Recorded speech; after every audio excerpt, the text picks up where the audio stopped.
So I'm going to be going over how I go about painting a tileable texture, or a seamless texture as it is also called.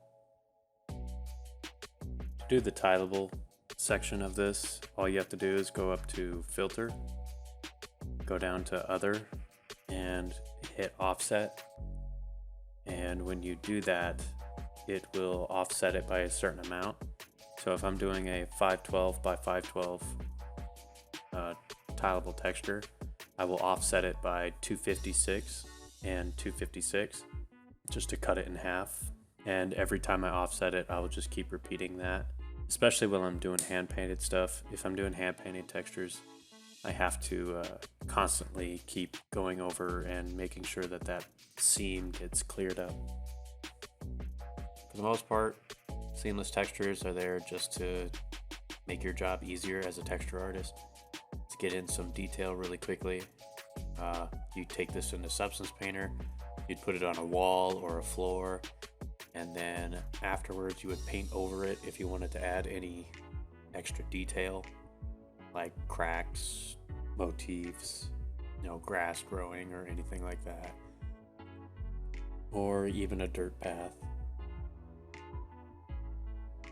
But for now, I'm just going to be doing this wood texture that you see me working on here. It's important that you keep your colors within a certain range. You don't want to go all over the spectrum with your colors.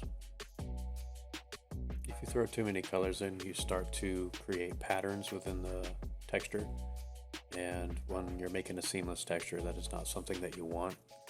So you have to kind of keep everything samey. That way, as the player or whoever is looking at it, they won't see a pattern start to appear. At least not unless you're tiling over a vast, like a large amount of space. But even then, if you're doing that, then you'd either be painting a much larger tile, or you would have other things on top of that tile to break it up.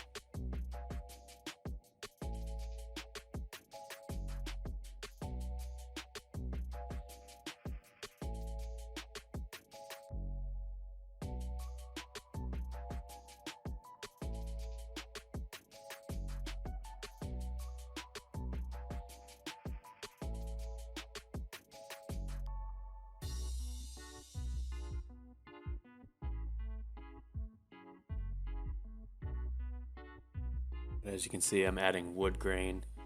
It's important that you guys have reference when you're doing this,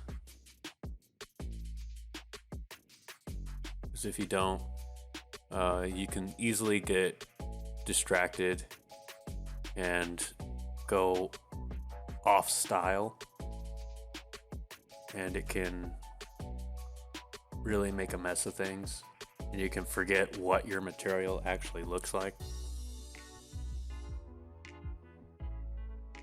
I've done a lot of wood texturing, so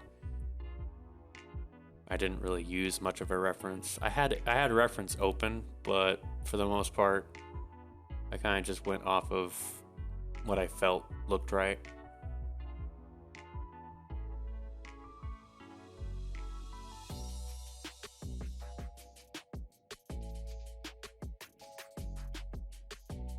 You always have to be aware of the material that you're working with, especially if you're doing hand painted textures.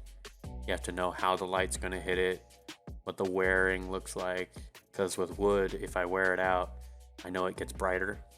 So I picked a brighter color. I stayed within the same color space, so everything's still brown. I'm still working with oranges and yellows, so it's not too bad.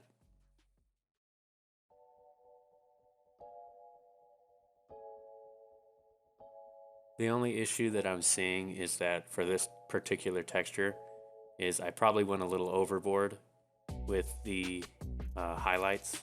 They're probably a little too bright. I could have toned them down a little bit.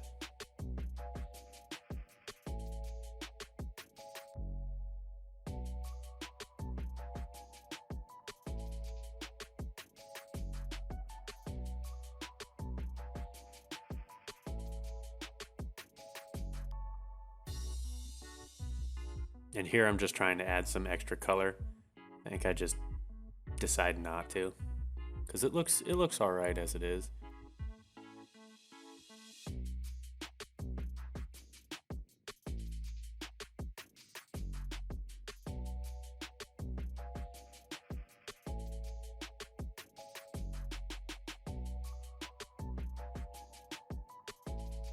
So that's how I go about making seamless textures. Next, I will be moving this into Substance Painter and showing you how to tile it in there. Okay, so let's say I've gone through and I've created my tileable textures. So now to import them into Substance Painter, I've masked out my wall color and I've masked out my floor.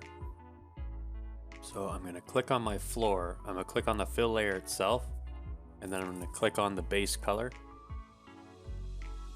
But first what I have to do is I have to go to Import Resources, and I have to find the textures that I made. So I'm going to import the floor texture, and I'm going to import the wall texture. I'm going to hit Open. I'm going to change these to Texture. Import to current session. Import. I'm then going to click on base color. I'm going to delete this. And since I'm working on my floor, I'm going to type in floor, or whatever I named that texture. So a floor texture. I'm going to put this, normally it would come in like this with a scale of 1. So if I scale it up, it makes the texture smaller. If I scale it down, it makes it bigger. So I want this to be at a texture of about, let's do 4. Let's see how that looks. Maybe a little more.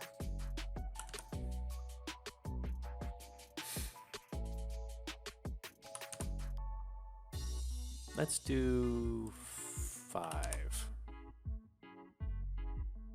No, let's do 6. 6 looks good. So now it's the same process for doing the wall. All I have to do, come up here, click on the wall texture, base color, type in wall, wall copy 2, there's my texture, and there it is. I have a levels on here just to check with the color. I think it's fine as it is. That is how you import a tileable texture. And again, this would have come in as at 1. But I want this to be set at a 5 maybe? Yeah. So this needs to be on repeat if it's going to tile. If you have it on none, what's going to happen is if I go into my 2D, 3D view, this is the tile. What it's going to do is it's just going to give me this little square. Put this at 0. So I can go over here and I can stretch this square out, but to fill this area, but it doesn't create a very good look.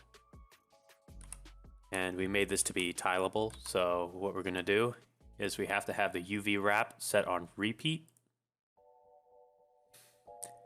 And then we can mess with the rotation.